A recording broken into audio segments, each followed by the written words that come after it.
जय, समवेत भक्त वृंद की जय, श्री श्री गुरु गौरांग की जय, श्रीमद् भागवतम की जय, श्रील प्रभुपाद की जय। नमो विष्णुपादाय कृष्ण प्रेष्ठाय भूतले श्रीमते भक्ति विकास स्वामी।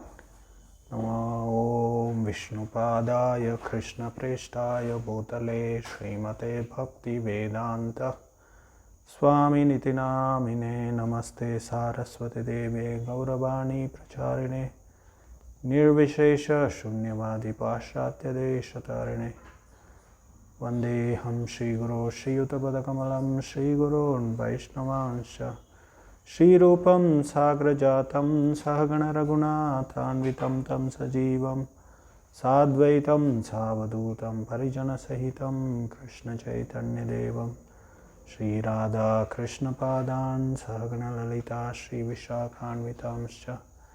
जय श्री कृष्ण चैतन्य प्रभु नित्यानंद श्री अद्वैत गदाधर श्रीवासदि गौर भक्तवृंद। हरे कृष्ण कृष्ण कृष्ण हरे हरे, हरे राम राम राम हरे हरे। साधु साधु तदानीति नीचोचता आनमुंच कदाचिन्मां प्रेमरत्कण्ठयोस्मि। हरे कृष्ण। तो हम लोग कुंती महारानी की प्रार्थनाओं से भगवान कृष्ण के प्राकट्य के कारणों का चर्चा कर रहे थे। तो कुंती महारानी 6 कारणों को बताती है कि पहले भगवान कृष्ण युधिष्ठिर महाराज की यश को विस्तार करने के लिए प्रकट हो जाते हैं। दूसरा है वो उनके प्रिय भक्त यदु महाराज को प्रसन्न करने के लिए उनके वंश में यदुवंश में प्रकट हो जाते हैं। तीसरा क्योंकि देवकी और वसुदेव ने उनको प्रार्थना किया था इसलिए वो प्रकट होते हैं। चौथा जो सुरों के जो शत्रु है, देवताओं के जो शत्रु है असुर लोग, उनको हत्या करने के लिए वो प्रकट हो जाते हैं। पांचवा क्योंकि ब्रह्मा जी ने प्रार्थना की ये पृथ्वी का भार को कम करने के लिए, इसलिए भगवान प्रकट होकर पृथ्वी का भार कम कर देते हैं। और छठा है कि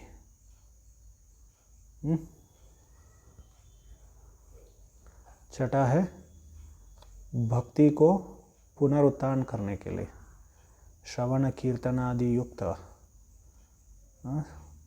नवविधा भक्ति का पुनरुत्थान करने के लिए भगवान प्रकट हो जाते हैं। तो अभी मुझे कुछ मन में याद आ रहा है, हमारे चैतन्य चंद्र प्रभु ने प्रश्न पूछा था कि चौथा और पांचवा दोनों एक ही लगते हैं। पृथ्वी का भार कम करने में उसमें सिर्फ असुरों के, हम लोगों ने मैंने भी बताया वैसे असुरों को हत्या किया उन्होंने और कम किया पृथ्वी का भार। जब असुर कभी कभी अच्छे लोग हैं तो भी वो पृथ्वी का भार बढ़ जाता है, जनसंख्या वृद्धि हो जाता है। हम लोग कभी कभी इस्कॉन में हम लोग चर्चा करते हैं कि population is not a problem, ऐसे करके जनसंख्या समस्या नहीं है। ये राजनेता लोग हमेशा वो जनसंख्या का कारण बताकर अपने कमियों को क्या करते हैं, वो लोग कवर अप करते हैं।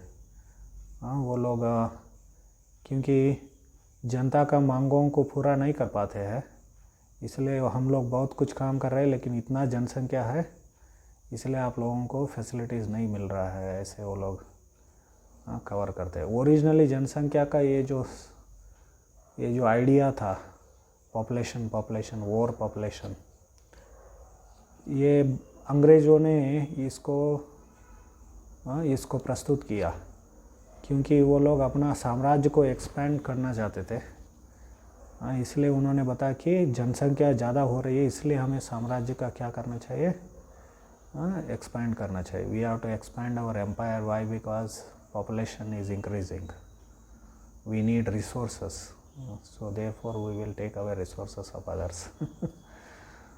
एनीवे ओरिजिनली ऐसे। लेकिन हम लोग भागवत में भी ये पढ़ते हैं, जब भगवान कृष्ण अपनी लीलाओं को अंत करने वाले थे, उससे पहले क्या किया उन्होंने? यदुवंश को भी ख़त्म कर दिया उन्होंने, क्योंकि इतना बढ़ गया था यदुवंश। उसमें एक कारण, अलग अलग कारण है, क्योंकि वो लोग देवी देवताएं भगवान की सहायता के लिए प्रकट हुए थे, लीला में सहायता करने के लिए। लेकिन जैसे वो भी हम लोग चर्चा कर रहे थे, जब भगवान प्रकट हो रहे थे, ब्रह्मा जी को बताया कि उन्होंने कि मैं शीघ्र ही पृथ्वी पर इस यदुवंश में प्रकट होने वाला हूँ, आप लोग भी धार्मिक वंशों में क्या करो, प्रकट हो जाओ। ऐसे उन्होंने ब्रह्मा जी को बताया था, ब्रह्मा जी ने सभी देवताओं को बताया था। तो बहुत सारे यदुवंश में जो भी यदुवंशी थे वो लोग देवी देवताएं थे, फिर से उनको वापस उनके स्थान पर जाना था। इसलिए भगवान ने क्या किया, उनके बीच में ही झगड़ा करवा के एक दूसरों को मार दिया वो लोग, उनका हत्या, अपने आप को हत्या कर लिया। लेकिन वहाँ पर हम लोग देखते हैं कि उनका भी विशेष करके भागवत में बताएगा, और आचार्य लोग भी वर्णन करते हैं कि इतना जनसंख्या वृद्धि हो गया था उनके कारण भी, वो भी भार, पृथ्वी का भार बढ़ गया था, ऐसे बोलते हैं। तो वो लोग तो पापी नहीं थे, वो लोग तो भगवान के भक्त थे, देवता लोग थे, फिर भी उनको भी ख़त्म कर दिया भगवान ने जाते जाते। तो ऐसे वो अंतर है चौथे में और पांचवें में। एनीवे, और हम लोग छठा चर्चा कर रहे थे कि 35वां श्लोक में वो कुंती देवी कहते हैं, भवेस्मिन् क्लिश्यमाणानाम् अविद्या काम कर्मभिः श्रवण स्मरणार्हाणि करिष्यन्निति केचन। कुछ लोग ऐसे कहते हैं कि उन जीवों के लिए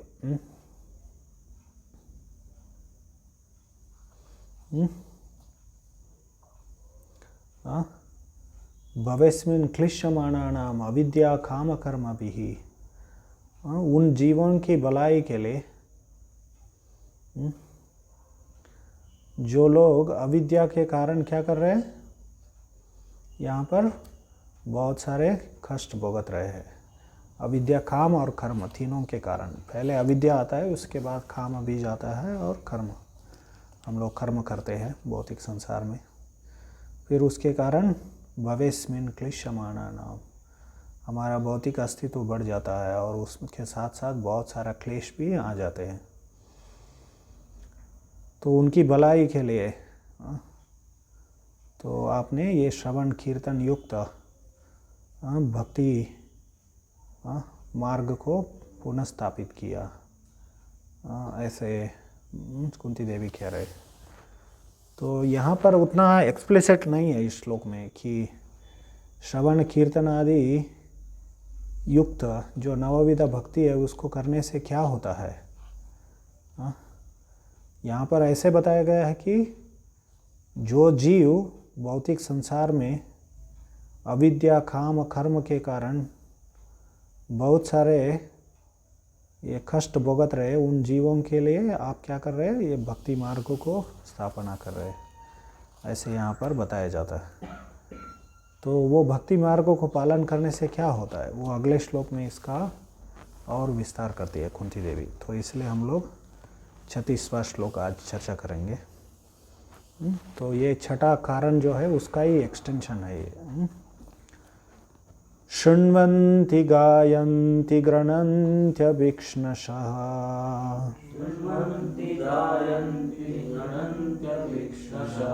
स्मरन्ति नन्दन्ति तवेहितं जनाः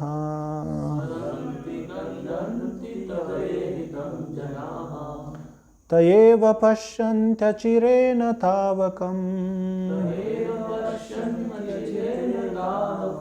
भवप्रवाहो परमं पदाम्बुजम्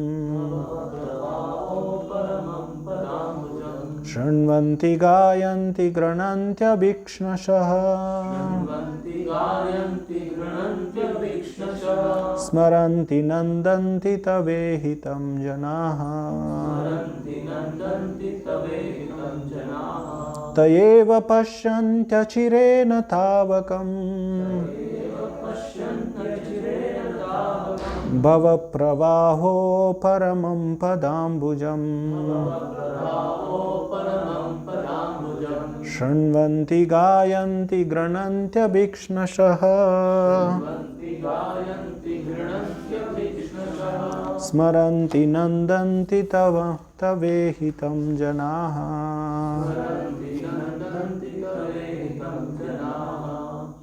तयेव पश्यन्त्यचिरेण तावकम् भवप्रवाहो परमं पदाम्बुजम् शृण्वन्ति गायन्ति गृह्णन्त्यभीक्ष्णशः स्मरन्ति नन्दन्ति तवेहितं जनाः तयेव पश्यन्त्यचिरेण तावकम्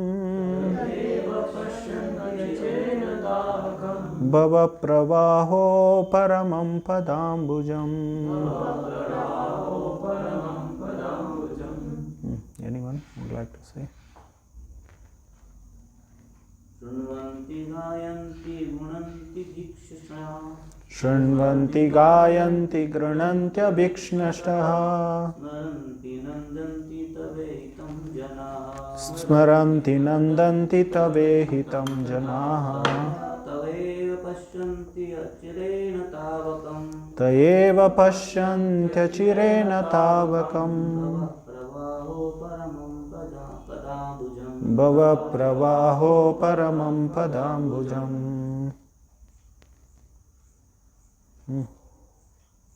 शृण्वन्ति गायन्ति गृह्णन्त्यभीक्ष्णशः शृण्वन्ति गायन्ति गृह्णन्त्यभीक्ष्णशः नन्दन्ति तवेहितं जनाः शृण्वन्ति नन्दन्ति तवेहितं जनाः तयेव पश्यन्त्यचिरेण तावकम् तयेव पश्यन्त्यचिरेण तावकम् प्रवाहो परमं पदाम्बुजम् भवप्रवाहो परमं पदाम्बुजम्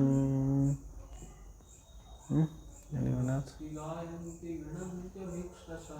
शृण्वन्ति गायन्ति गृह्णन्त्यभीक्ष्णशः स्मरन्ति नन्दन्ति तवेहितं जनाः तयेव पश्यन्त्यचिरेण तावकम् भवप्रवाहो परमं पदाम्बुजम्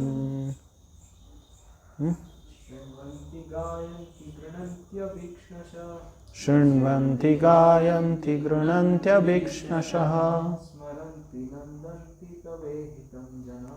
स्मरन्ति नन्दन्ति तवेहितं जनाः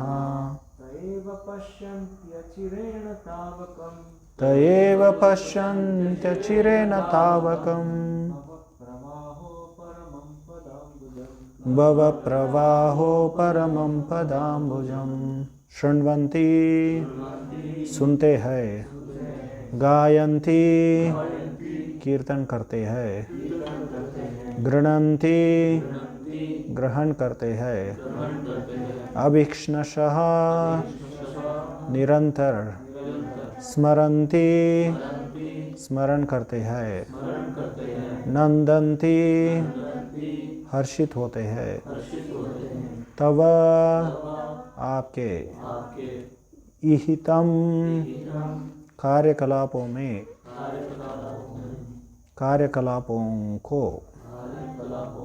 जनाः लोग ते वे एव निश्चय ही पश्यन्ति देख सकते हैं अचिरेण शीघ्र ही तावकम आपका भवप्रवाह पुनर्जन्म की धारा उपरमम बंद होना रोकना। पद अम्बुजम चरण कमल। अनुवाद इस प्रकार से है। श्री कृष्ण जो आपकी दिव्य लीलाओं का निरंतर श्रवण कीर्तन तथा स्मरण करते हैं या दूसरों को ऐसा करते देखकर हर्षित होते हैं, वे निश्चय ही आपको उन चरण कमलों का दर्शन करते हैं जो जन्म मृत्यु के पुनरागमन को रोकने का एकमात्र साधन है। शृण्वन्ति गायन्ति गृह्णन्त्यभीक्ष्णशः स्मरन्ति नन्दन्ति तवे हितं जनाः।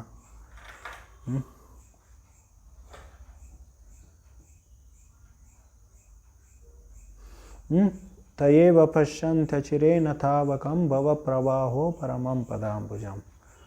तो यहाँ पर हम लोग वो मुद्दा, मैंने वो मुद्दा उठाया था क्या, कि भगवान कैसे ये भक्ति मार्ग को स्थापना करते हैं या पुनरुत्थान करते हैं। तो वो यहाँ पर प्रकट होके लीला करते हैं। उस लीला करके हम लोगों के लिए श्रवण कीर्तन के लिए एक विषय प्रकट करते हैं, व्यक्त करते हैं, मतलब विषय देते हैं हम लोगों के लिए, सब्जेक्ट मैटर देते हैं श्रवणम कीर्तनम करने के लिए। तो यही चीज़ यहाँ पर कुंती महारानी कह रही है। वो यहाँ पर थवे हितम शब्द आया। थव हितम, थव मतलब आपके,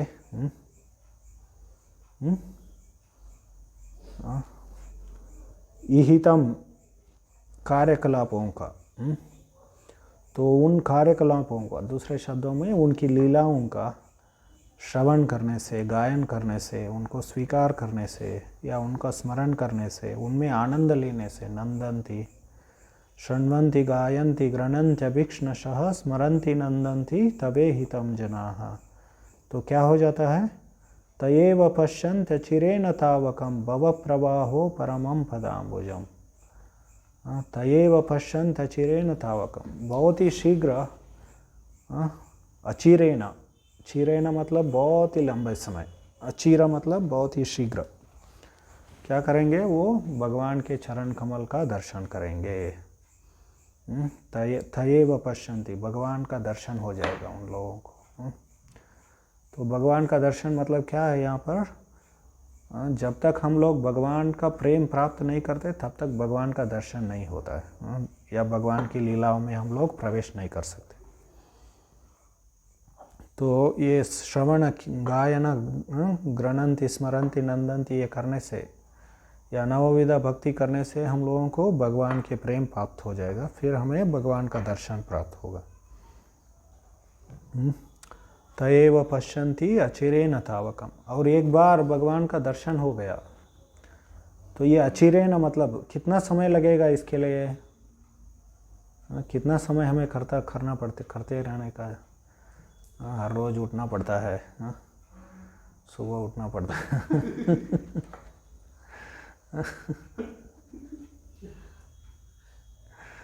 हर रोज 16 माला करना पड़ता है कितना समय के लिए।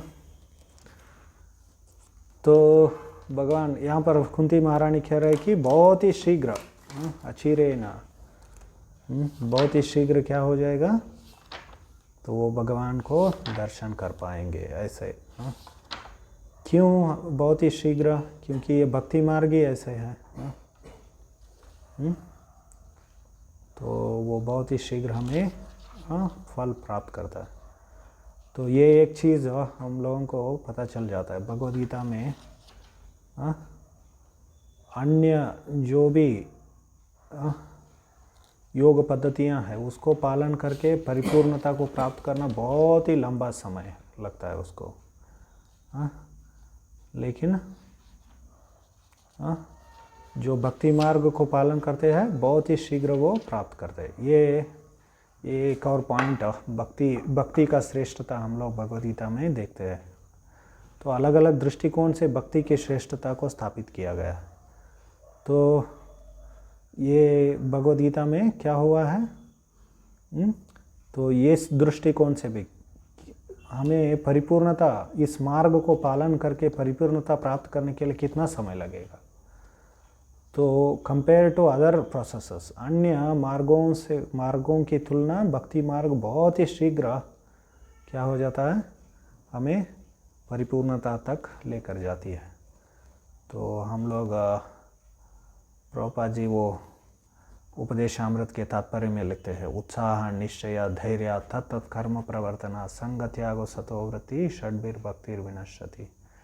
बहुत ही उत्साहपूर्वक जो इन सभी नियमों को पालन करते हुए बहुत ही दृढ़ता से तो जो लोग भक्ति करते हैं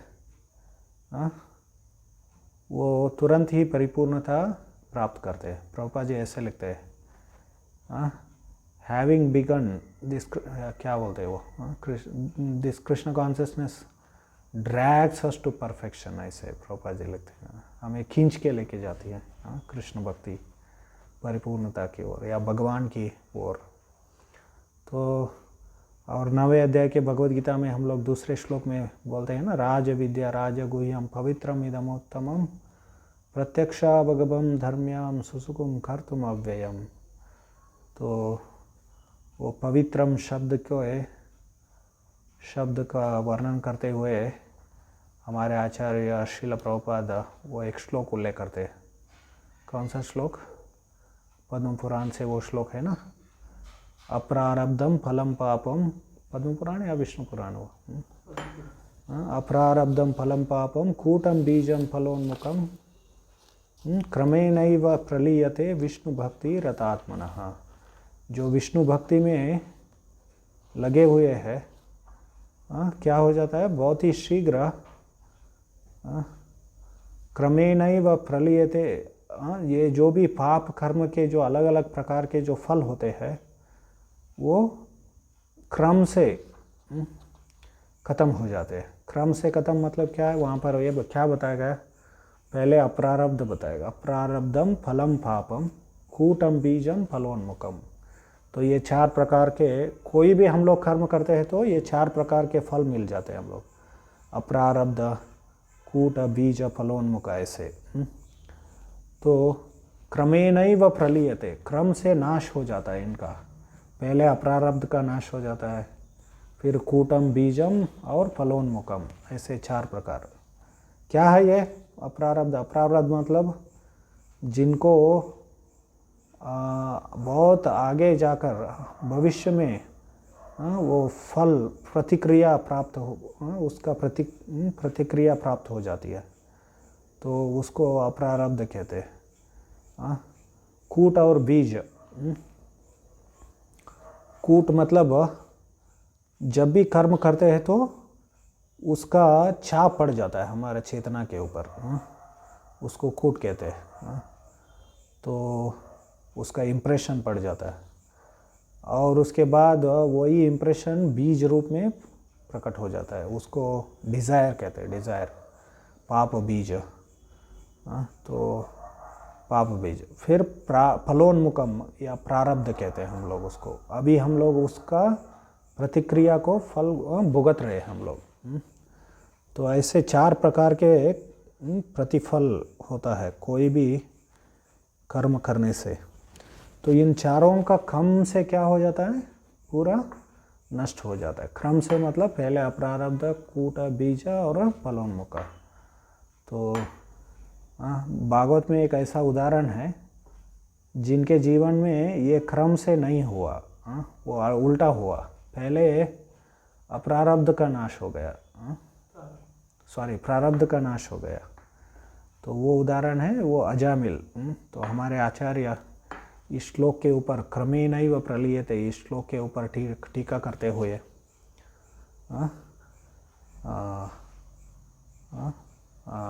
हम उन्होंने बताया कि वो अजामिल के केस में ऐसा नहीं हुआ, ऐसे कहते हैं वो, क्योंकि वो पहले अप्रारब्ध कूट बीज उसका नाश होते होते आता तो क्या होना पड़ता था, उनको नरक जाना पड़ता था। तो नरक से बच गए वो जाने से, क्योंकि वो भगवान का नाम लिया उन्होंने। तो जो भी भक्ति में लग जाते हैं या भगवान का नाम लेते हैं तो तो ये सभी प्रकार के नाश हो जाते हैं। क्रमेणैव शब्द का ये क्रम से नाश होना भी एक अर्थ है। दूसरा है gradually, by the gradual process of devotion. Prabhupada ji Bhagavad Gita के इंट्रोडक्शन में वो कहते हैं कि ये भक्ति मार्ग क्या है, ग्रेजुअल है बोलते हैं। तो ग्रेजुअली क्या हो जाता है, हम लोग शुद्ध हो जाते हैं। तो ग्रेजुअली हमारे पाप खत्म हो जाते हैं। मतलब कितना समय लगता है ये पाप खत्म होने के लिए? तो हमारे आचार्य वहाँ पर एक उदाहरण देते हैं। आप एक हरा पत्ता होता है ना, पत्ता कोई भी पेड़ का, उसको लेके आप कोई पिन लेकर या कोई कांटा लेकर उसको क्या करते हैं, छेद करते हैं। उसको छेद करने से कितना समय लगता है वो छेद करने के लिए?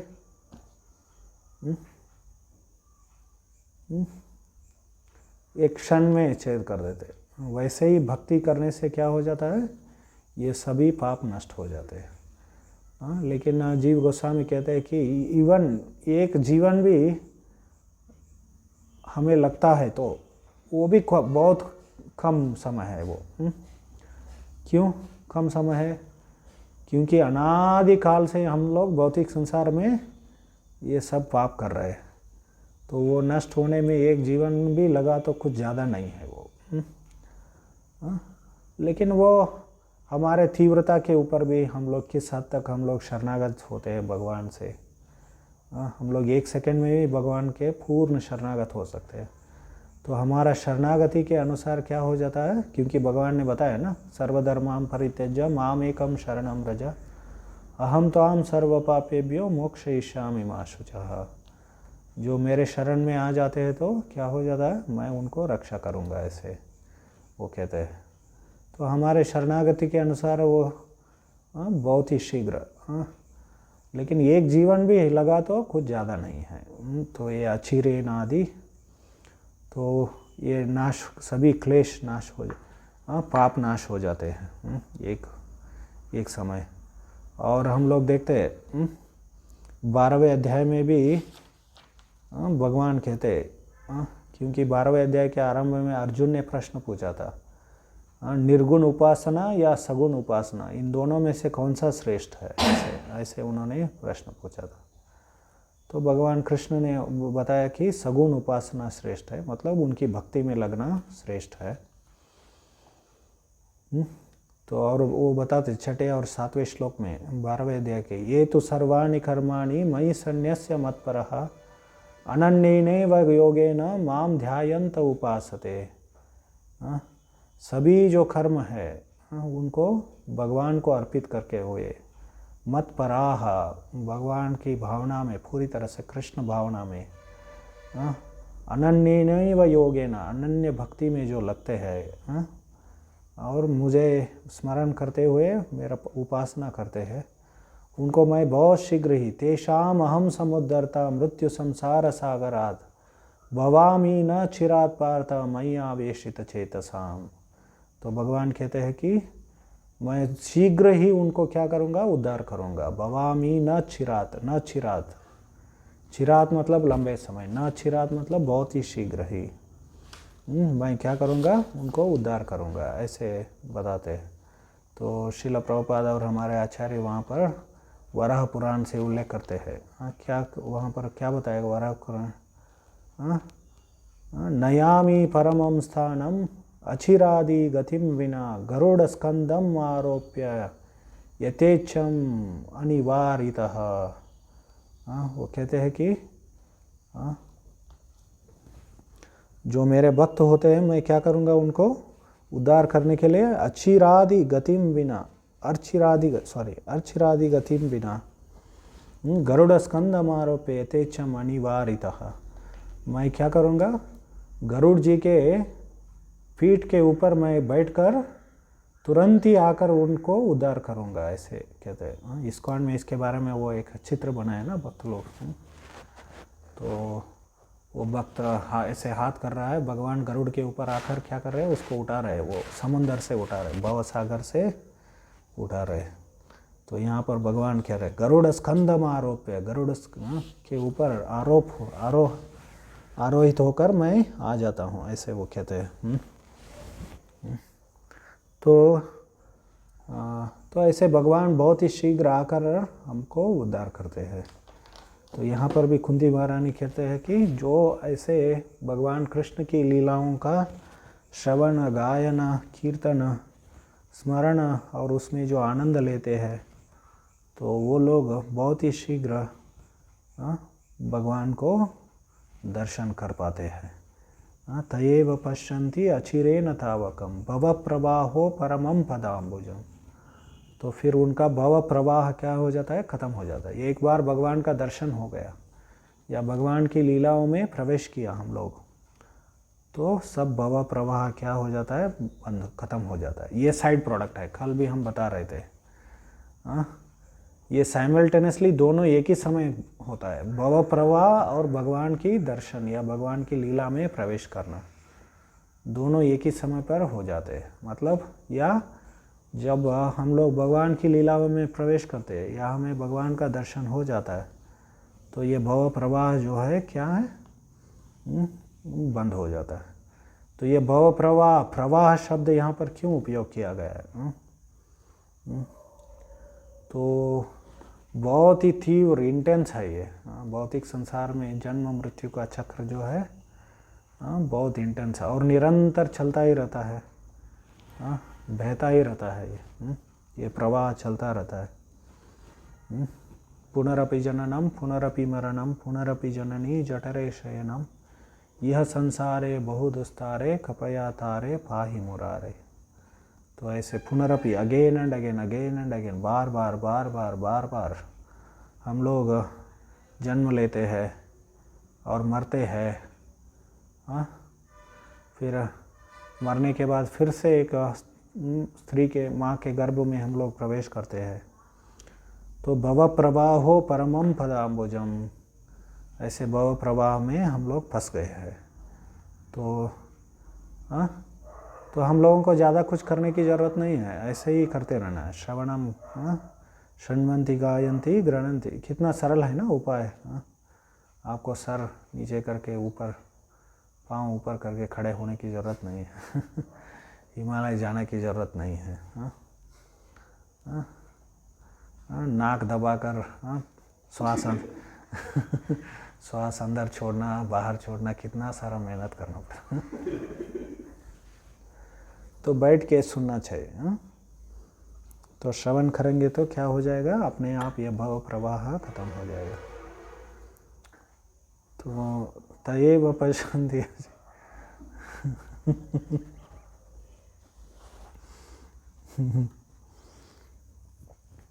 तयेव पश्यन्ति अचिरेण तावकम भव प्रवाहो परमां पदाम्बुजम। तो अभी हम लोग थोड़ा ये तात्पर्य पढ़ेंगे। तात्पर्य थोड़ा लंबा है। सामान्यतः जब भी प्रार्थनाएं जब भी आते भागवत में, हर एक अल्टरनेटिव चैप्टर में प्रार्थनाएं आते रहते। कोई ना कोई भक्त क्या करते रहते, प्रार्थना अर्पण करते ही रहते हैं। तो विशेष करके उन प्रार्थनाओं में बहुत सारा तत्व ज्ञान रहता है और प्रभुपाद जी उसके लिए लंबा तात्पर्य भी लिखते हैं। अब जनरल स्टोरी लाइन रहता है ना भागवतम में, कथा जो आती रहती है, स्टोरी आती रहती है, इतिहास आता रहता है, कोई नरेशन आता है, उसमें ज़्यादा तात्पर्य नहीं देते। आप लोग देखा, थोड़ा ऑब्जर्व करेंगे तो जब भी प्रार्थनाएं रहते हैं उसमें लंबा तात्पर्य देते हैं प्रभुपाद जी, क्योंकि उसमें बहुत सारा तत्व ज्ञान भरा रहता है, पावर पैक्ड रहता है। तो तात्पर्य ऐसे, परम भगवान श्री कृष्ण हमारे इस बद्ध भौतिक दृष्टि से नहीं देखे जा सकते। मतलब भगवान की दया है ये। क्या दया है कि वो हमारे बौद्ध भौतिक, नहीं ये अलग से, भगवान ये पश्यन्ति वो जो शब्द है ना उसके ऊपर टीका कर रहे हैं प्रभुपाद जी। परम भगवान श्री कृष्ण हमारे इस बद्ध भौतिक दृष्टि से नहीं देखे जा सकते। उनका दर्शन पाने हेतु तो मनुष्य को श्री भगवान के स्वाभाविक प्रेम से युक्त भिन्न प्रकार की जीवन की अवस्था का विकास करके अपनी वर्तमान दृष्टि को बदलना होगा। जब भगवान श्री कृष्ण इस पृथ्वी पर स्वयं विद्यमान थे, तो यहाँ पर वो श्लोक है एक, अतः श्री कृष्ण नामादि न भवेद ग्राह्यम इंद्रिय सेवन मुखे ही जिह्वादो स्वयं एव स्फुरत्यदा। हम लोग न भवेद ग्राह्यम इंद्रिय, ये भौतिक इंद्रियों से भगवान के नाम रूप गुण लीलाओं को हम लोग देख नहीं सकते हैं चर्म चक्षुओं से। तो बहुत बार लोग चुनौती देते हैं ना, क्या आपको भगवान को दिखा सकते हो क्या? उसके लिए हमें दृष्टि बदलना पड़ेगा, हमें ये पालन करना पड़ेगा। शृण्वन्ति गायन्ति गृह्णन्ति विष्णुश, वहाँ पर भी सेवन मुखे ही जिह्वादो स्वयमेव स्मृत्यदा। हम जिह्वा से आरंभ होकर सेवा करते हैं तो क्या हो जाता है? स्वयं भगवान क्या करते हैं? प्रकट हो जाते हैं।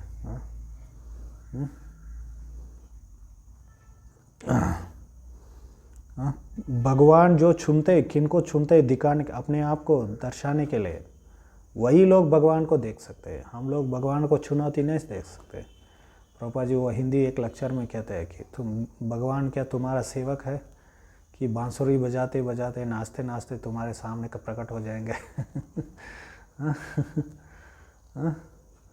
आपका सेवक है वो भगवान? नहीं, हम लोग भगवान के सेवक। तो हम लोग 11वें अध्याय में देखते हैं भगवद गीता में, हम लोग प्रभुपाद जी आरंभ में ही बताते हैं भगवद गीता कौन समझ सकते हैं? जो अर्जुन जैसे भक्तों जैसे गुण को प्राप्त करते हैं। हम लोग अपने अंदर ऐसे गुण लाते हैं तो तभी हम लोग भगवान को ये भगवद गीता समझ सकते हैं। हम लोग भगवद गीता पढ़ने से भी अर्जुन का गुणों के बारे में हमें पता चल जाता है। 11वें अध्याय के आरंभ में आप देखिए, वो अर्जुन कहते हैं कि हालांकि उन्होंने 10वें अध्याय में ही भगवान कृष्ण को परब्रह्म करके स्वीकार किया था उन्होंने, फिर भी 11वें अध्याय में क्या कहते हैं? आप विश्व रूप का दर्शन कराइए हमें, ऐसे कहते हैं। तो प्रभुपाद जी तो कहते हैं कि अर्जुन को तो ज़रूरत नहीं था, वो ऑलरेडी क्या किया था, उन्होंने स्वीकार किया था, क्योंकि 10वें अध्याय में भगवान के विभूतियों का वर्णन है। तो ऐसे ही बोल देते भगवान मेरा ये है वो है, मैं ये हूँ वो हूँ, ऐसे भगवान बोलते हैं। तो ऐसे ही बोलने से कोई मानना चाहिए उसको। जैसे आधुनिक वैज्ञानिक लोग वो वही मानते हैं जो प्रयोग के द्वारा सिद्ध किया जाता है बाय एक्सपेरिमेंट। तो इसलिए अर्जुन क्या कर रहे हैं यहाँ पर? आप बोल रहे हो लेकिन आप दिखाओ थोड़ा, वो आप जो भी बोल रहे हो ना उसको दिखाओ करके ऐसे बोलते हैं, डेमोन्स्ट्रेट दैट। लेकिन किस तरीके से अर्जुन भगवान को पूछते हैं वो बहुत ही सुंदर है, बहुत ही विनम्रतापूर्वक वो कहते हैं कि हे भगवान, आपको ऐसा लगता है कि मैं इसको देखने के लिए योग्य हूँ तो मुझे दिखाइए, ऐसे कहते हैं।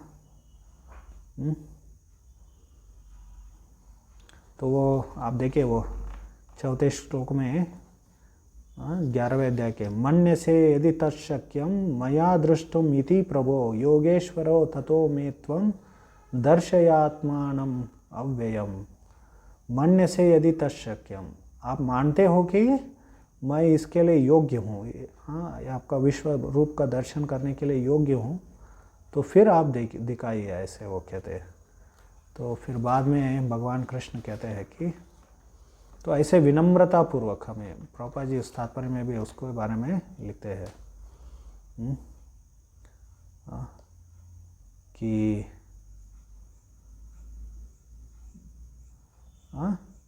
वो कहते हैं, वो यही चीज़ बता रहे न, अतः श्री कृष्ण नामादि न भवेद ग्राह्यम इंद्रिय, वही चीज़ यहाँ पर बताते हैं। बहुत सुंदर तात्पर्य है वो, आप लोग पढ़ लीजिए बाद में। तो फिर भगवान कहते हैं कि आप नहीं देख पाएंगे, ये जो चक्षु है उससे आप नहीं देख पाएंगे। तो इसलिए मैं आपको क्या करता हूँ, एक दिव्य चक्षु प्रदान करूँगा ऐसे।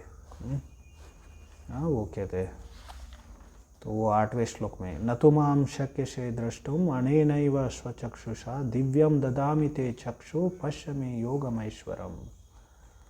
तो ऐसे भगवान कहते हैं कि तो बहुत सारे भगवान यहाँ पर विश्व रूप मतलब क्या दिखा रहे हैं उनको, अर्जुन को?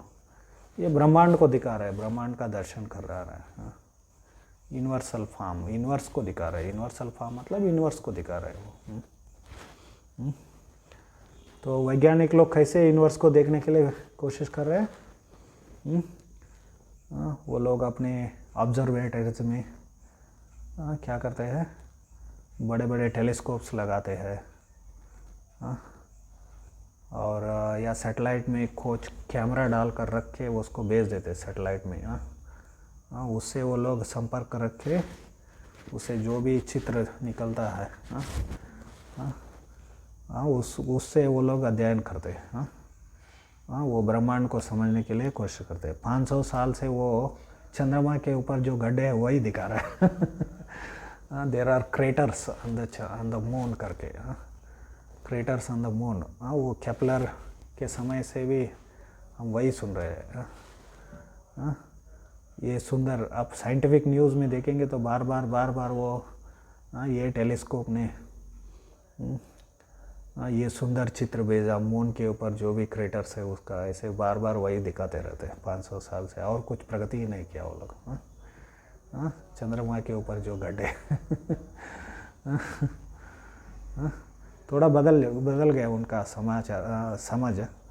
वो लोग पहले सोचते थे कि वो जो गड्ढे है चंद्रमा के ऊपर जो वासी है, चंद्र ग्रह के जो वासी है, वो लोगों ने ये गड्ढा बनाया करके वो लोग बोलते थे। केपलर ने बताया ऐसे।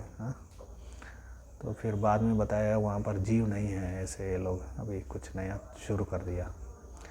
यानी ऐसे बकवास, खूब मंडो का न्याय कहते हैं हम लोग, प्रोग्रेस फिलॉसफी, प्रॉग्स। तो लोगों को ऐसे बीच बीच में कुछ न कुछ चित्र दिखा के उनको क्या करना, गुमराह करते रहने का। नहीं तो वो लोग क्या करेंगे, विद्रोह करेंगे ना लोग, क्योंकि लोग पैसा दे रहे हैं इनको, वैज्ञानिक लोगों को टैक्स भर रहे हैं। तो विद्रोह करेंगे नहीं तो, इसलिए कुछ न कुछ समाचार वो भेजते रहते हैं साइंटिफिक न्यूज़ में। कुछ साइंटिफिक न्यूज़ चैनल है, साइंटिफिक न्यूज़पेपर है, यस। बहुत सारे ऐसे मैगजीन्स है, साइंटिफिक अमेरिकन करके एक मैगजीन है, बहुत प्रसिद्ध है। तो वो लोग ऐसे बेचते रहते हैं कुछ ना कुछ समाचार, ताकि लोग शांत रहे। सब लेकिन जो बुद्धिमान लोग हैं वो जानते हैं कि ये लोग क्या कर रहे हैं, बकवास कर रहे हैं करके। एनीवे, तो हम लोग ज़्यादा सीधा भगवान को देख नहीं सकते हैं। जब भगवान कृष्ण इस पृथ्वी पर स्वयं विद्यमान थे तब सभी लोग उन्हें पूर्ण पुरुषोत्तम भगवान के रूप में नहीं देख सके। रावण, हिरण्यकश्यपु, कंस, जरासंध तथा शिशुपाल जैसे भौतिकवादी भौतिक संपत्ति अर्जित करके अत्यंत योग्य व्यक्ति बन गए थे। यहाँ पर ये शब्द थोड़ा यूज़ किया, अत्यंत योग्य वगैरह। तो दे वर मटेरियलिस्टिक पीपल। तो उपस्थित बन गए थे, लेकिन श्री भगवान की उपस्थिति को समझ पाने में असमर्थ थे। अतएव भले ही श्री भगवान हमारे नेत्रों के सामने उपस्थित क्यों ना हो, जब तक हमारे पास अपेक्षित दृष्टि नहीं होती तब तक उनको देख पाना असंभव है। तो ये जो दर्शन जो शब्द है संस्कृत में या अन्य भारतीय भाषाओं में, उसका दो अर्थ होते हैं। एक तो देखना होता है, दूसरा क्या है, दर्शन, तत्व ज्ञान है ना। षड दर्शन हम लोग बोलते हैं ना, सांख्य दर्शन, न्याय दर्शन, वेदांत दर्शन, मीमांसा दर्शन। तो ये सभी फिलॉसफी है, तत्व ज्ञान है।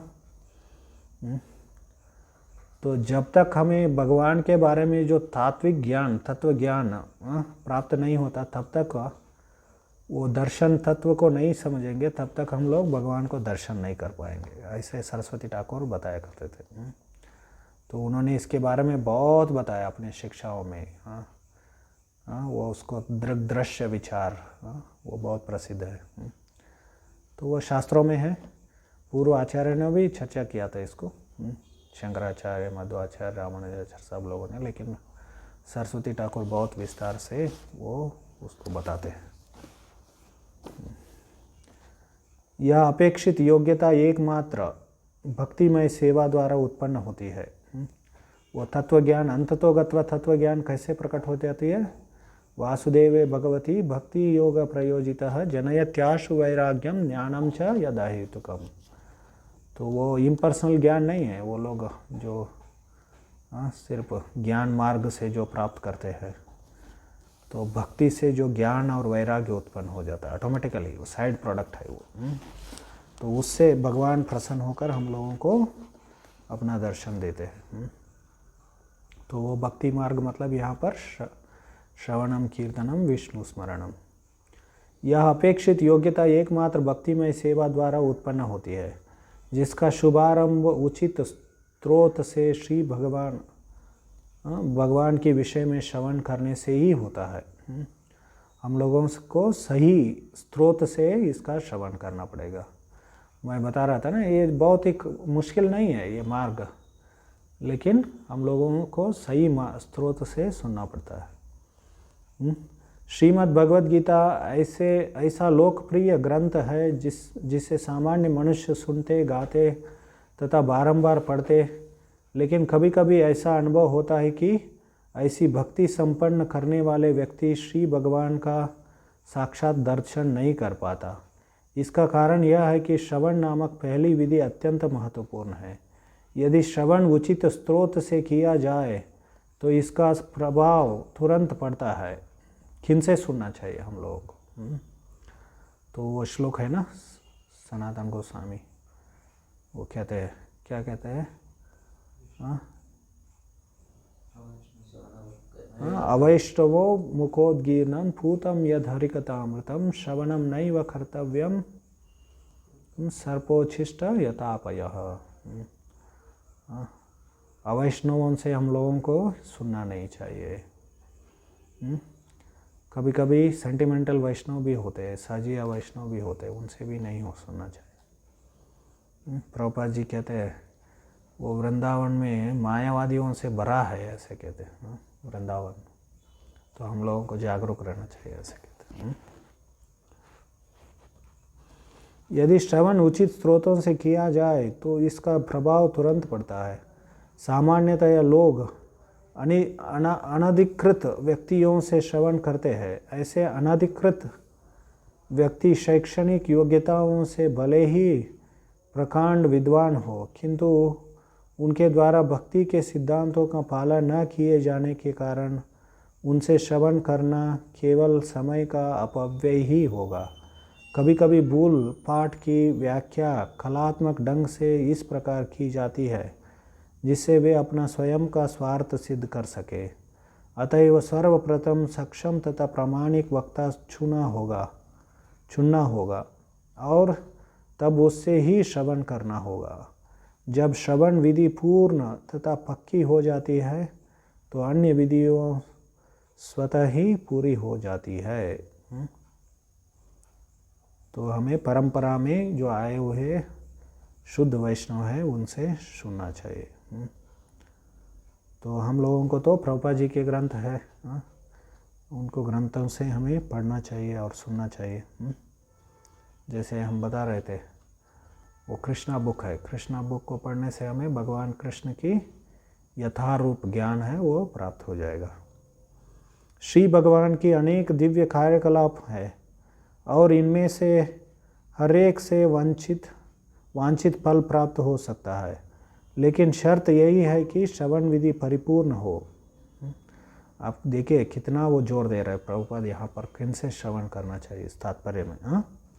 श्रीमद् भागवतम में श्री भगवान के कार्यकलाप पांडवों के साथ उनके व्यवहार से प्रारंभ होते हैं असुरों तथा अन्य व्यक्तियों के साथ बर्ताव के संबंध में भी श्री भगवान की अनेकानेक लीलाएं हैं।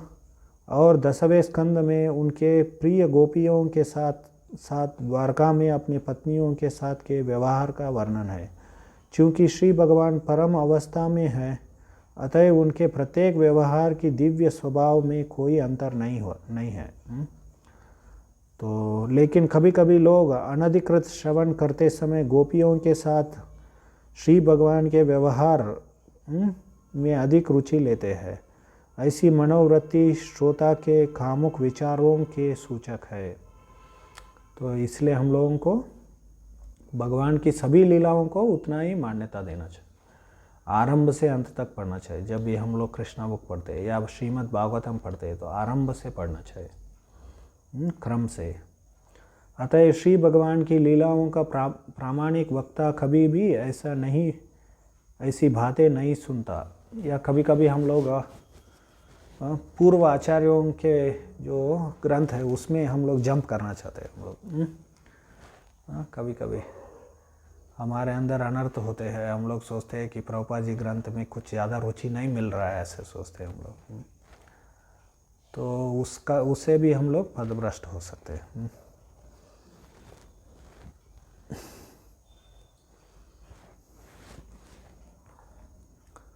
तो जैसे एक बार हुआ था 1976 में गौरमंडल परिक्रमा हुआ था।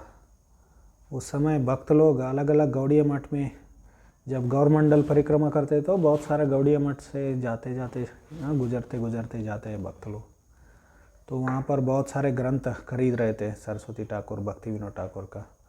उस समय जो लीडर थे, उस परिक्रमा का जो लीडर थे, वो कौन, वो ब्लेजिंग साधु अच्युतानंद स्वामी थे उस समय। अभी वो संन्यास छोड़ दिया उन्होंने। तो उन्होंने सबको चिल्लाया कि क्या चिल्लाया उन्होंने, जो भी ये ग्रंथ ले लेते हैं, खरीदते हैं, उनको मैं निकाल दूंगा परिक्रमा से और मंदिर से बाहर निकाल दूंगा। ऐसे उन्होंने सबको चिल्लाया, उन्होंने टेरराइज कर दिया। तो फिर बाद में ये जो शायद ये फरवरी मार्च में हुआ था 1976 में, मई में प्रभुपाद जब ऑस्ट्रेलिया में थे, एक मॉर्निंग वॉक में भक्त लोग ये मुद्दा उठाए, अच्युतानंद ने ऐसे किया करके, अच्युतानंद स्वामी ने ऐसे किया करके, ऐसे बोला करके। तो फिर प्रभुपाद जी कहते हैं क्यों, वो तो हमारे आचार्य है सरस्वती ठाकुर, भक्ति विनोद ठाकुर, उनका तो ग्रंथ पढ़ना ही चाहिए, लेकिन इमीडिएट आचार्य को जंप नहीं करना चाहिए, ऐसे कहते हैं। पहले हमारे इस्कॉन के जो भी भक्त है, हमारे जो ग्रंथ है वो सभी पूरा पढ़ना चाहिए। अभी जब तक जो भी अंग्रेजी में ट्रांसलेट हुए हैं, 1976 तो बहुत सारा ट्रांसलेट हो गया था। चैतन्य चरण भी, चैतन्य चरितामृत, भागवतम 9, 8, 9, 10 स्कंद तक हुआ था। तो प्रभुपाद जी कहते हैं कि भक्त लोग हर रोज एक एक श्लोक आधा घंटा अध्ययन करेंगे तो भी, एक श्लोक के लिए आधा घंटा लगता है वैसे प्रभुपाद जी ने बताया। सभी पढ़ने के लिए कितना समय लगेगा, कम से कम 20 साल तो लग जाएंगे ऐसे कहते हैं। एनीवे, प्रभुपाद जी ने इतना दिया है, हम लोग कल्पना भी नहीं कर सकते। तो ऐसे हम लोग पढ़ते रहना चाहिए, बार बार पढ़ते रहना चाहिए। तो 20 साल लग जाएंगे उसको पढ़ते पढ़ते, प्रभुपाद जी का ग्रंथ पढ़ते पढ़ते। आप अध्ययन करेंगे तो अच्छी तरह से। ठीक है। अतः श्री भगवान की लीलाओं का प्रामाणिक वक्ता कभी ऐसे बातें नहीं सुनाता।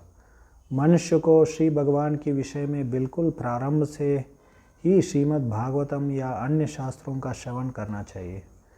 इससे श्रोता को उत्तरोत्तर विकास द्वारा पूर्णता प्राप्त करने में सहायता मिलती।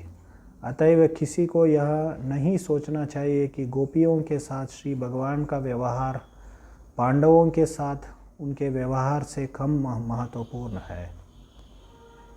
हमें यह सदा स्मरण में रखना चाहिए कि श्री भगवान सदैव समस्त संसारी आसक्ति से परे रहने वाले हैं।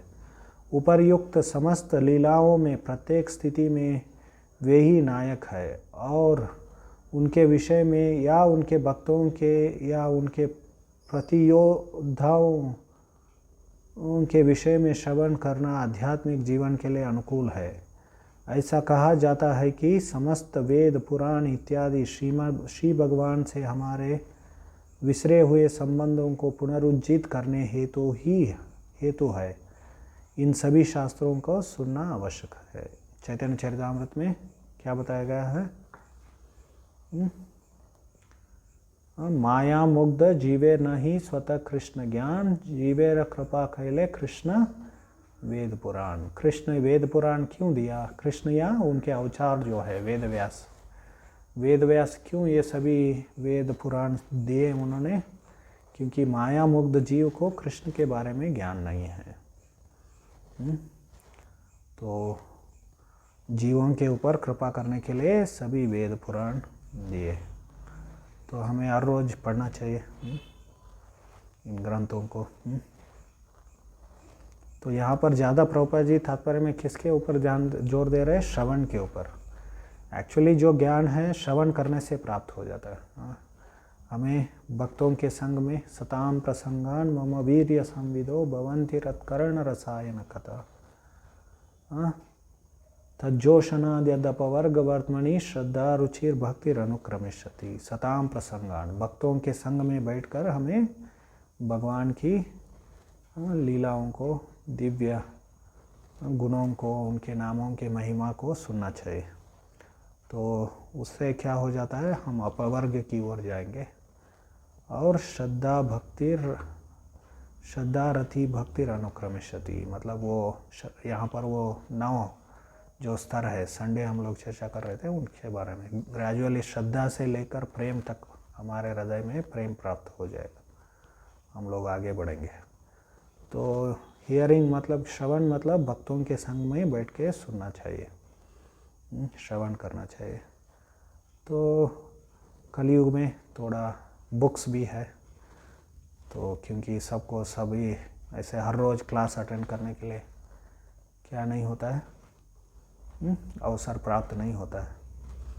तो 2 class Prabhupada ji 2 class ISKCON में स्थापित किया उन्होंने हर रोज़। तो कितना पढ़ना चाहिए? एक बार प्रभुपाद जी को पूछा गया था, प्रभुपाद जी ने बताया, क्या बताया? तमल कृष्ण महाराज पूछते हैं उसको, उनके डायरी में है, ठीके जी डायरी नामक है वो। सुबह और शाम क्लास हो तो और क्या पढ़ने की ज़रूरत है ऐसे प्रभुपाद ठीक है, और भी बुक्स है, पढ़ सकते हैं, टाइम नहीं तो। और बहुत सारे लोगों को क्लास तो सुनने के लिए अवसर नहीं प्राप्त होता है आजकल। जो भी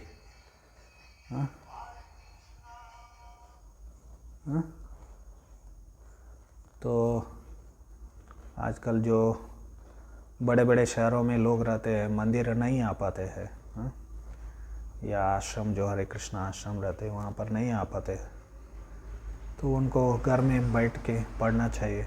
आजकल वो लेक्चर्स भी, वीडियोस भी है ना, लेक्चर्स का वीडियोस यूट्यूब में वगैरह मिलते हैं, लेकिन सही स्रोत से हमें सुनना चाहिए। तो ऐसे भक्ति श्रवण कीर्तन करने से, भगवान की लीलाओं को करने से क्या बहुत ही शीघ्र भगवान प्राप्त हो जाते हैं, भगवान का दर्शन हो जाता है और भव प्रवाह खत्म हो जाता है। तो ऐसे ये 6 कारणों को वो कहती है। तो फिर बाद में अंतिम श्लोक में इसके बाद भी उनकी प्रार्थनाएं आगे बताती है, लेकिन उनके प्राकट्य के बारे में ये 6 कारण इन श्लोकों में वो वर्णन करती है। तो फिर उसके बाद सभी और प्रार्थनाओं को अर्पण करके अंत में तो वो संक्षेप में, सार रूप में ये भगवान के अवतार के बारे में वो कहती है। तो वो श्लोक भी हम लोग पढ़ेंगे 43वां श्लोक थोड़ा खोलिए। श्री कृष्ण कृष्ण सका वृष्णिरषभावनी दृग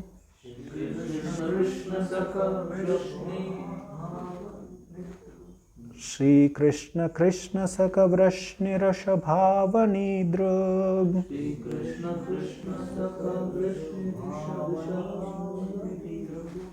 राजन्यवंशदहना नपवर्गवीर्य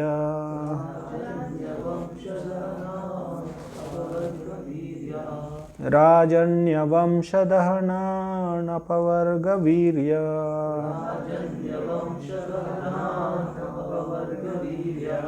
गोविंद गोद्विजसुरार्तिहरावतार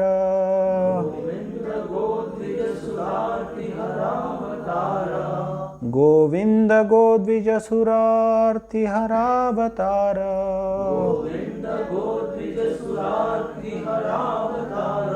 योगेश्वराखिल गुरो भगवन् नमस्ते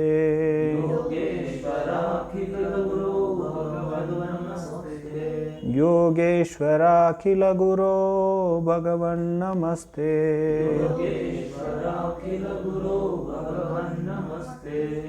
श्री कृष्ण कृष्ण सक वृष्णिरषभावनी दृग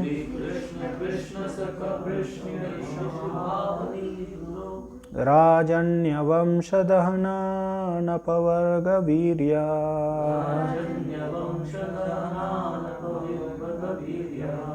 गोविंद गोद्विजसुरार्तिहरावतार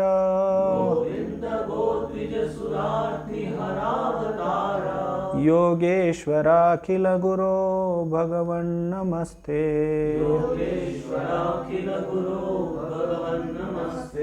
श्री कृष्ण कृष्ण सक वृष्णिरषभावनी दृग राजन्यवंशदहना नपवर्गवीर्य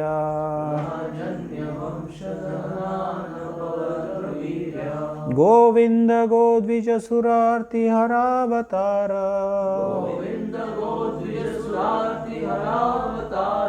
योगेश्वराखिल गुरो भगवन् नमस्ते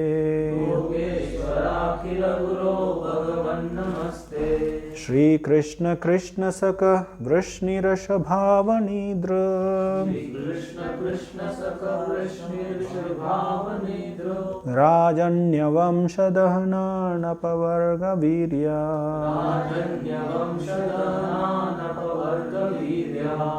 गोविंद गोद्विजसुरार्तिहरावतार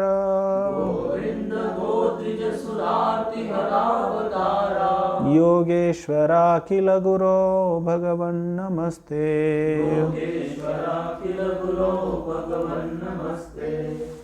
श्री कृष्ण हे कृष्ण कृष्ण सका हे अर्जुन के मित्र वृष्णि वृष्णि कुल के वंशज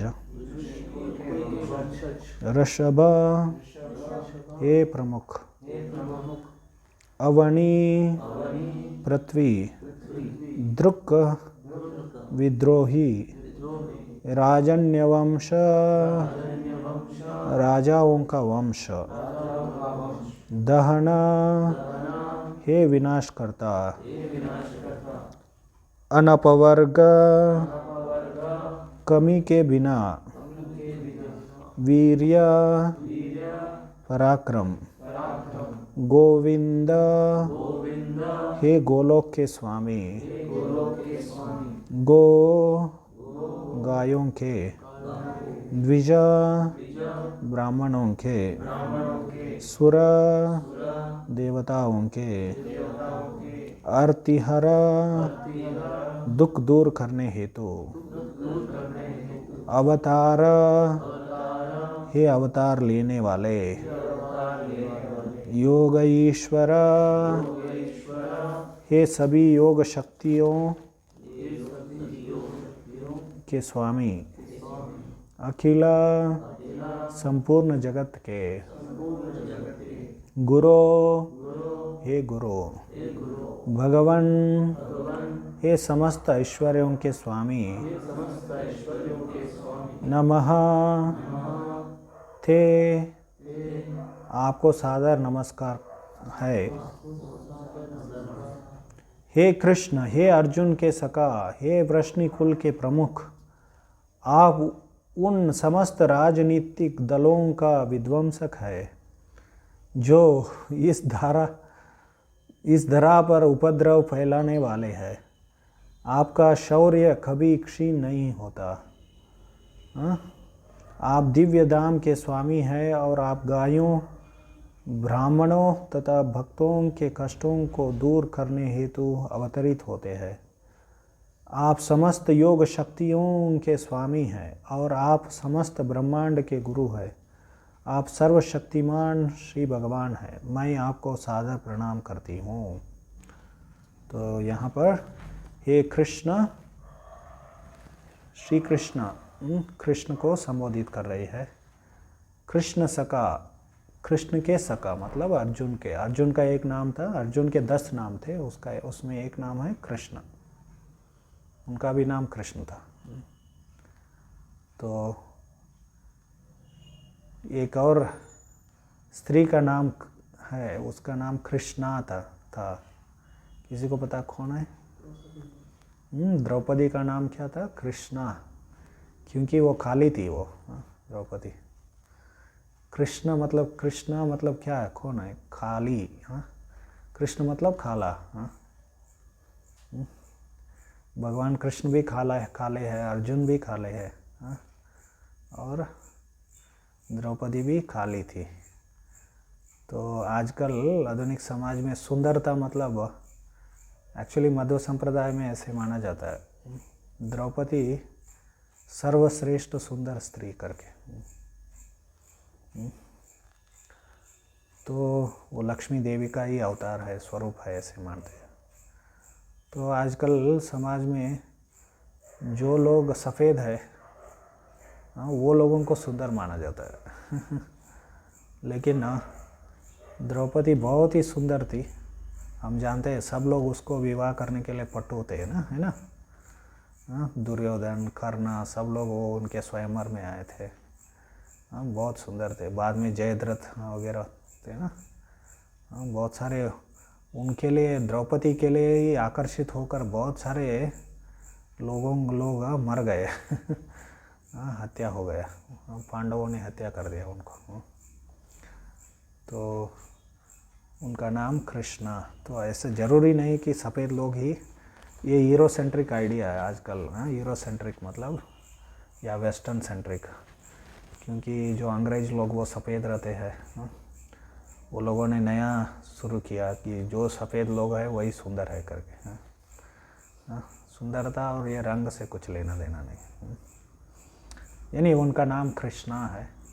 हम लोग कृष्ण को अंग्रेजी में हमारे इस्कॉन में यानी में अलग अलग भाषा में थोड़ा अंतर हो जाता है। वो कृष्णा कृष्णा करके बोलते हैं। वो एक्चुअली संस्कृत दृष्टिकोण से वो फेमिनाइन हो जाता है वो शब्द।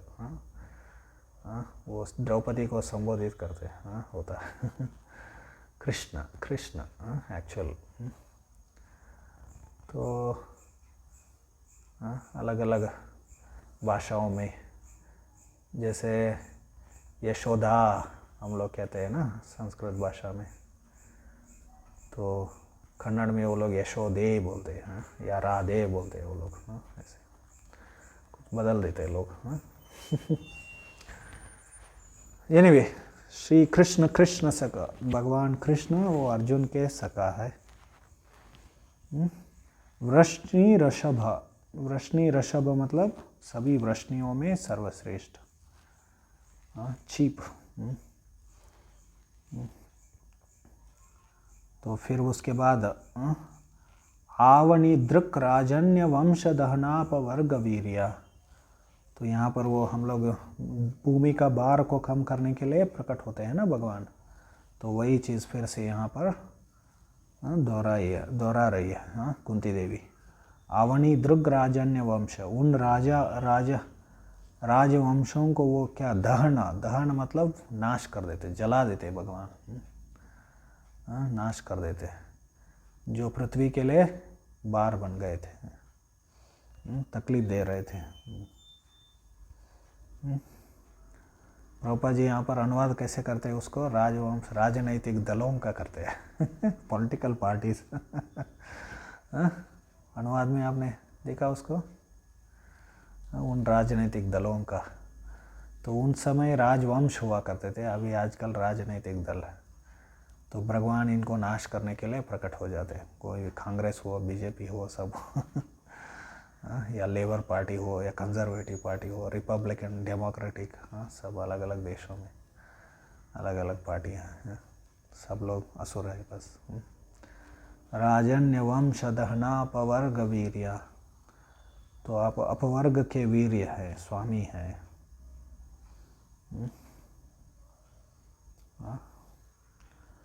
तो अनपवर्ग, अनपवर्ग, राजन्य दहनानपवर्ग। अनपवर्ग मतलब आपके अंदर कोई आपका शरीर या रूप में कोई भौतिक विकार नहीं आता है, तो वो क्या रहे। तो आगे कहती है कि वीर्य गोविंद गो द्विज सुरार्ति हरावतारा। वीर्य गोविंद, आप क्या गोलोक के स्वामी है। गोविंद शब्द का अर्थ क्या है? गोलोक का स्वामी है। और गो द्विज सुरार्ति हरावतार, आपका अवतार किसके लिए हुआ है? यहाँ पर सब बता रहे, वो भूमि का राजाओं का वंशों को नाश कर दिया आपने। और गो द्विज सुरार्ति हरावतार, अर्थी, अर्थ मतलब दुख, गायों को, ब्राह्मणों का, देवी देवताओं का, यहाँ पर भक्तों का भी, उनके भक्तों का जो दुख है उसको हरण करने के लिए भगवान का अवतार होता है। योगेश्वर अखिल गुरु, आप योगेश्वर हो, अखिल गुरु है, पूरा ब्रह्मांड का क्या है? आप गुरु है। भगवान नमस्ते, मैं नमन करती हूँ, ऐसे कहते हैं। तो तात्पर्य यहाँ पर श्रील प्रभुपाद लिखते हैं। यहाँ पर श्रीमती कुंती देवी ने, तो इसके बारे में भी चर्चा कर सकते हैं लेकिन टाइम नहीं है। भगवान कैसे गो द्विज सुरार्तियों का रक्षा करते हैं। भगवान गोपाल है, गोविंद है, गायों का रक्षा करते हैं। विशेष करके यहाँ पर कुंती महारानी उसके बारे में उल्लेख कर रहे। यहाँ पर श्रीमती कुंती देवी ने परम भगवान श्री कृष्ण का सार प्रस्तुत किया है। भगवान कौन है सार रूप में बता रहे, या और उनके अवतारों का समरी कर रहे हैं। यहाँ पर सर्वशक्तिमान श्री भगवान का अपना नित्य दिव्य धाम है, जहाँ वे सुरभि गायों का पालन में व्यस्त रहते हैं। वहाँ सैकड़ों हजारों लक्ष्मियाँ उनकी सेवा में लगी रहती है। वेणुम गणंतमरविंद दलायताक्षम बर्हावताम समसिताम बुध सुंदरांगम खंदर्पकोटि कमनीय विशेष शोभम। What is that verse? चिंतामणि प्रकर सद्म शुकल्प वृक्ष लक्षावृतेषु सुरभिरभिपालयन्तं लक्ष्मी सहस्रशत संभ्रम सेव्यमानम गोविंदमादि पुरुषम तमहम भजामि। वे इस भौतिक जगत में अपने भक्तों को उबारने तथा राजनीतिक दलों को उपद्रवकारी तत्वों एवं उपद्रवकारी शासकों का विनष्ट करने हेतु अवतरित होते हैं। वे अपने असीम शक्तियों से सृजन, पालन तथा संहार करते हैं। फिर भी वे सदैव शौर्य से पूर्ण रहते हैं और उनकी शक्ति कभी क्षीण नहीं होती। वे गायों, ब्राह्मणों तथा भगवत भक्तों पर विशेष ध्यान देते हैं, क्योंकि जीवों के सामान्य कल्याण के लिए यह महत्वपूर्ण कारक है। हरे कृष्ण कृष्ण कृष्ण हरे हरे, हरे राम राम राम हरे हरे। कोई प्रश्न, टीका, टिप्पणी है?